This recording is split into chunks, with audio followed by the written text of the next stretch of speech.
Olá, galerinha do quinto ano, tudo bem com vocês? Vamos para mais um momento informativo e o tema do nosso momento informativo de hoje será principais problemas ambientais urbanos. O nome já é bem sugestivo, né? Mas vamos lá. Os problemas ambientais nas cidades, eles estão relacionados a inúmeros fatores. A Pro listou aqui 3. Crescimento urbano acelerado, concentração populacional e falta de estrutura. Então percebam como há uma relação aí. Se eu tenho uma falta de estrutura, um crescimento urbano acelerado e uma concentração populacional maior do que aquela minha cidade que eu vivo possa suportar, provavelmente eu vou ter problemas ambientais. Aqui na imagem, a Pro destacou, aqui a gente vê uma super concentração populacional e aqui nós vemos uma falta de estrutura. Olha como essas casas elas estão aqui construídas, né, em cima de superfícies de madeira, por exemplo.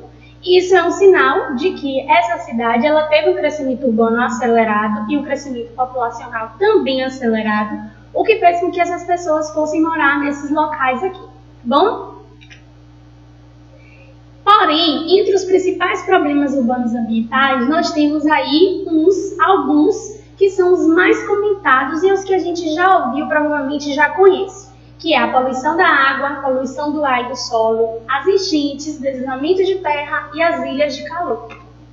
Poluição das águas. Como isso é um assunto muito recorrente, geralmente a gente associa, né? Sempre que a gente tem aqui um lixo, uma concentração de lixo, né, de plástico na sua grande maioria, em superfícies das águas, sejam elas dos oceanos, dos mares ou dos rios, nós temos aí uma poluição das águas. Quando a gente tem, por exemplo, um esgoto lançado diretamente no rio, nós também temos um indício de poluição das águas. E aqui, no meio, eu coloquei uma imagem, uma chargezinha, né? Que é, na verdade, um rapaz na praia e os animais marinhos, o polvo, o tubarão e o peixe dando nota 0 para todo esse lixo aí que ele está jogando. Então percebam, a poluição das águas ela é muito frequente, existem muitos locais que estão altamente poluídos, a água altamente contaminadas, e esse é um problema ambiental gravíssimo em decorrência do crescimento acelerado, né? E da descarte incorreto desse lixo. Porque se houvesse um descarte correto, a gente não teria essa super produção de plástico descartado nos rios, por exemplo, nos oceanos e nos mares. A poluição do ar e do solo. Bom, aqui em cima nós temos, eu coloquei 2 imagens relacionadas à poluição do ar. Aqui nós temos os automóveis, né, lançando aqui essa fumaça. Percebam que isso aqui são gases nocivos, né, que os carros, os automóveis, os combustíveis, eles liberam. E esse ar, essa fumaça, ele vai todo para o ar. Aqui nós temos também indústrias, né, e aqui percebe-se que temos aqui uma grande concentração de fumaça. Essa fumaça, gente, que sai das indústrias, né, das chaminés das indústrias e dos carros, por exemplo, são altamente nocivas. Possuem grande quantidade de componentes que fazem muito mal para a nossa atmosfera. E isso prejudica e vai acontecendo o quê? O rompimento da camada de ozônio, que é essa camada que protege o nosso planeta contra as incidências dos raios solares. Protege para que esses raios solares não cheguem de maneira tão forte no nosso planeta. Então percebam aí como um problema afeta a um nível gigantesco. E às vezes a gente não tem a noção disso. Embaixo nós temos a poluição do solo. Sabe aquele agrotóxicozinho que às vezes um produtor lança ali na terra, lança ali naquela banana, naquela maçã para ficar mais vistosa? Pois é.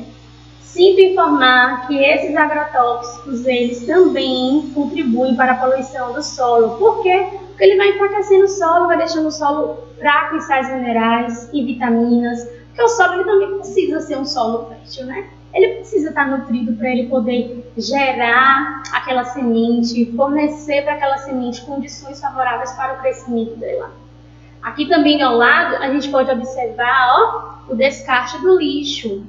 Aqui nós temos um grande entulho de lixo e esses lixos aqui, pessoal, a céu aberto, vocês percebem, né? Tem muitos urubus aqui rondando, enfim, todo esse lixo aqui, esse local que é próximo aqui à pastagem, como a gente pode observar, vai prejudicar muito o solo, porque tem muitos materiais aqui. E os nossos lixos, os nossos plásticos, eles também liberam substâncias, e essas substâncias adoecem os solos, ok? As enchentes, olha como tem relação. Se eu faço o descarte incorreto do meu lixo, jogo meu lixo nas ruas, por exemplo, observe aqui nessa imagem, ó, vem uma chuva muito forte. Olha o que acontece.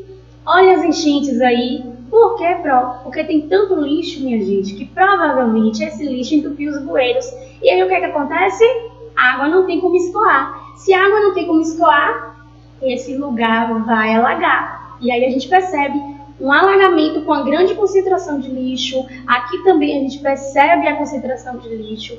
Cá com uma visão aérea não dá para perceber tanto, mas essas duas imagens aqui a gente percebe a grande concentração. Então, as enchentes também é um problema ambiental que vai acontecer em alguns casos em decorrência desse descarte incorreto do lixo, no entupimento dos bueiros, por exemplo, por conta do lixo que foi mal descartado.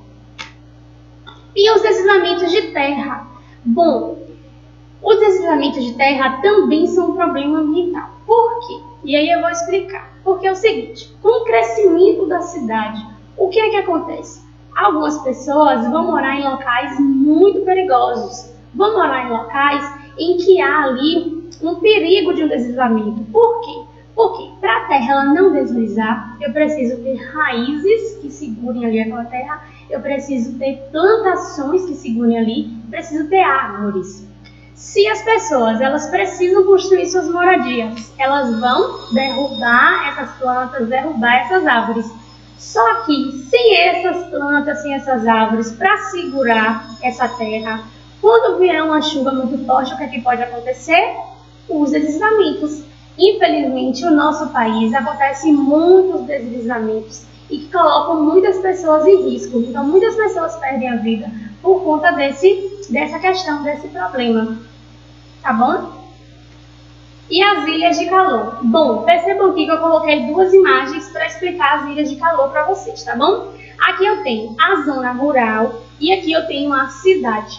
Percebam que na zona rural eu tenho bastante área verde, eu tenho poucas casas aqui, eu tenho água, né, concentração de água. Já na cidade eu tenho poucas áreas verdes, eu tenho um chão que está asfaltado, eu não tenho plantações ali. Então, o que é que vai acontecer?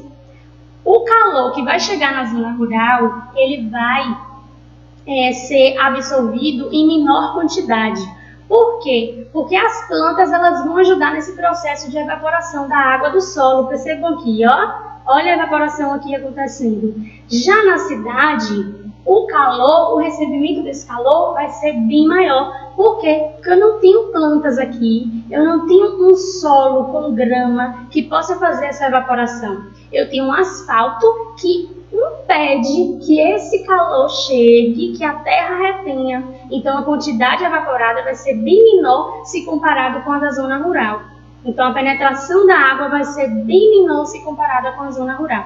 Isso são as ilhas de calor. Então nas cidades costumam ser 3 a 10 graus Celsius mais quentes do que na zona rural. Desse outro lado aqui é bem fácil a gente entender um pouquinho dessas ilhas de calor, né? Como é essa oscilação de calor. Se a gente tem uma área rural, percebam aqui quantos graus Celsius está na área rural. 29,4 graus Celsius.